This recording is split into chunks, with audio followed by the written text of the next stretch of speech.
आज हम बात करेंगे फ्लावर के बारे में। फ्लावर क्या होता है? फ्लावर एक रिप्रोडक्टिव यूनिट होता है क्योंकि इसमें मेल रिप्रोडक्टिव पार्ट होता है जिसको हम कहते हैं स्टेमन। अगर बहुत सारे स्टेमन एक फ्लावर में एग्जिस्ट होते हैं उसको हम कहते हैं एंड्रोइशियम, यानी कलेक्टिवली हम स्टेमन्स को कहते हैं एंड्रोइशियम। और ऐसे ही फीमेल रिप्रोडक्टिव पार्ट भी होता है जिसको हम कार्पिल कहते हैं या पिस्टल कहते हैं। अगर बहुत सारी कार्पिल या पिस्टल एग्जिस्ट होते हैं एक फ्लावर में उसको हम कलेक्टिवली गाइनोइशियम कहते हैं। यही वजह है कि हम फ्लावर को रिप्रोडक्टिव यूनिट कहते हैं।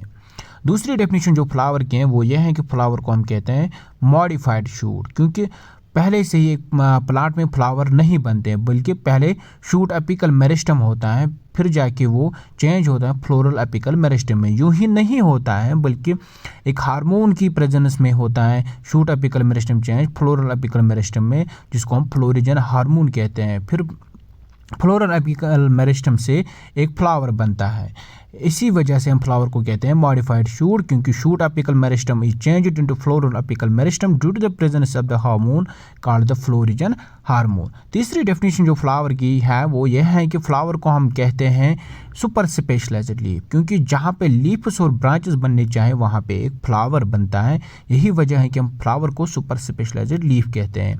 अब बात करेंगे हम स्ट्रक्चर के बारे में। अगर हम फ्लावर को गौर से देखेंगे कि फ्लावर एक स्टॉक लाइक स्ट्रक्चर पे उगता है जिसको हम पेडिसल कहते हैं। फिर पेडिसल के ऊपर एक स्वालन लाइक स्ट्रक्चर होता है जिसको हम थैलेमस, रिसेप्टिकल या टोरस कहते हैं। उस पे 4 वर्ल्स होते हैं। सबसे पहला वर्ल होता है कैलेकस। कैलेकस क्या होता है? कैलेकस ग्रुप ऑफ सेपल्स का होता है, यानी जो ग्रीन लीफ लाइक स्ट्रक्चर्स होते हैं एक फ्लावर में पहले से ही, उसको हम कहते हैं क्या? कैलेकस। यानी पहला वर्ल कैलेकस में होते हैं सेपल्स, वो लीफ लाइक स्ट्रक्चर्स होते हैं। उसकी काम क्या होती है? वो एक फ्लावर को बड कंडीशन में प्रिवेंट करता है। ठीक। सेकंड वर्ल जो है, सेकंड वर्ल है पेटल्स, यानी जो कलर्ड पार्ट होता है उसको हम पेटल कहते हैं। इंडिविजुअल यूनिट को कहते हैं पेटल, लेकिन जब बहुत सारे पेटल्स होते हैं एक फ्लावर में उसको हम कहते हैं कलेक्टिवली करोला, यानी सेकंड वर्ल है करोला। सर करोला की क्या फंक्शन है? करोला कलर्ड होता है और ये इंसेक्ट्स को अपनी ओर अट्रैक्ट करता है ताकि इंसेक्ट आए वो नेक्टर कलेक्ट करे और नेक्टर के दौरान पॉलिनेशन हो जाए, यानी transfer of pollen grain from anther to stigma, यानी ये पॉलिनेशन में मदद करता है।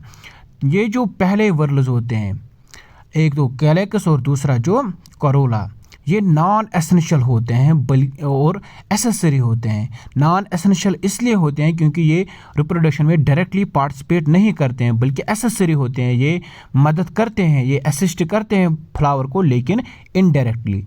और तीसरा वर्ल जो है वो है एंड्रोइशियम, यानी ग्रुप ऑफ स्टेमन्स को हम कहते हैं एंड्रोइशियम। उसमें स्टेमन्स होते हैं, स्टेमन्स में एंथर होता है और एंथर में क्या होता है? पोलन ग्रेन्स बनता है, यानी कि मेल गैमेटोफाइट। वो तीसरा वर्ल होता है। और इनर मोस्ट वर्ल होता है गाइनोइशियम, यानी कि कार्पिल। जब बहुत सारे कार्पिल होते हैं उसको हम कहते हैं गाइनोइशियम। गाइनोइशियम में क्या होता है? गाइनोइशियम में